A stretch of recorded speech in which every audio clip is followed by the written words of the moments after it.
Welcome to this week's episode of The Better Half. I'm Kendra D. St. Aubin, the better half of Gambo and Ash, the afternoon show. This is Katie Hartley, the better half of the morning show with Doug and Wolf.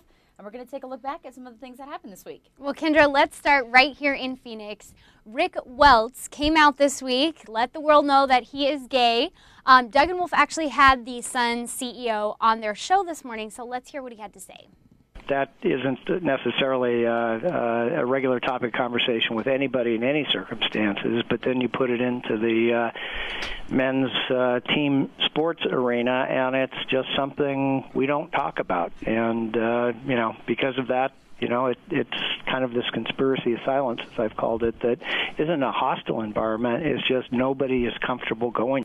All right, Kendra, so that was Rick Welts on Doug and Wolf this morning. Now, you and I feel a little differently about this topic. I still think it is really taboo for athletes and for males in a male-dominated sports world to come out and say that they're gay. Kendra, what are your thoughts? Well, my thought on this is basically that I don't know that these guys are just flat out coming out of the closet when they're in the locker room. I don't think they're gathering the team around, having a great team meeting and announcing to everyone, hey, just to let you know, I'm gay. I don't want to let you guys know that. I just think it's kind of an unknown thing. Like, everybody in the locker room may know who is gay and maybe who's not, but they don't necessarily talk about it. It's not something that's talked about. So the conspiracy silence thing, I think, still exists. It's just that I think people are aware and the athletes are okay with it. It's just not talked about. And I disagree with that. I don't think that it's kind of like a well-known thing. I know Charles Barkley had a few words to say about it this week as well, but I don't think that the guys are,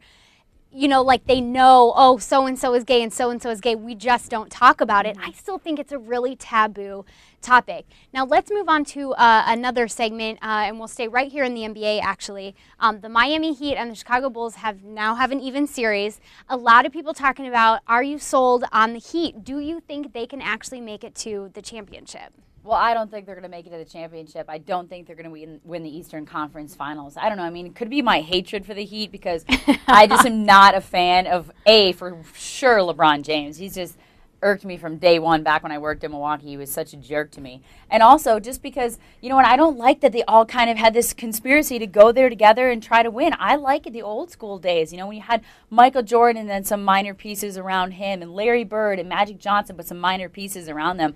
I kind of want to see them fail, and I don't think that this experiment is going to work. And I don't even think it's the big three. Bosh is a non-factor to me. Yes, I agree. And a lot of people talking about, is 3 now the magic number for NBA teams? Is that what it takes to make a championship team? I don't think so. I think it's all about the bench and how deep is that bench? Can it get you through the playoffs?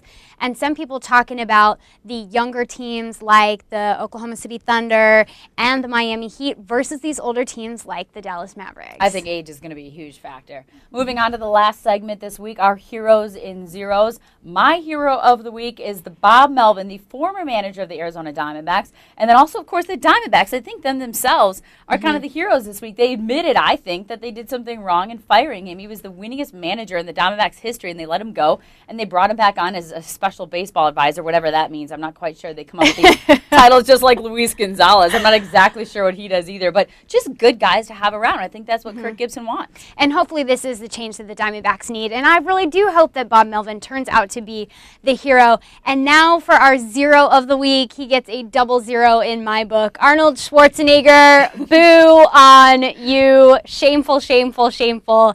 This guy supposedly fathered a child who's now 14 years old, and he hid it from his wife for all those years. I'm embarrassed. I just think it's so humiliating for him and his family, so boo on you, Arnold. Wrong on so many levels. I mean, not only do you father a child with someone else, but she's your housekeeper living in your home, and you're pregnant, your wife is pregnant at the same time as the woman is pregnant with this other child, and she was around for 20 years. I mean, it's a non-sports story, but I mean, it's kind of, we can connect it to athletes on a lot of different levels. And you know that fathering random children. You know that his wife probably threw like a baby shower for this poor woman. Yep. Just disgusting. That's a zero. Well, that is it for us today for this episode of The Better Half. If you can't wait till next week, you can follow Kendra on Twitter at Kendra620.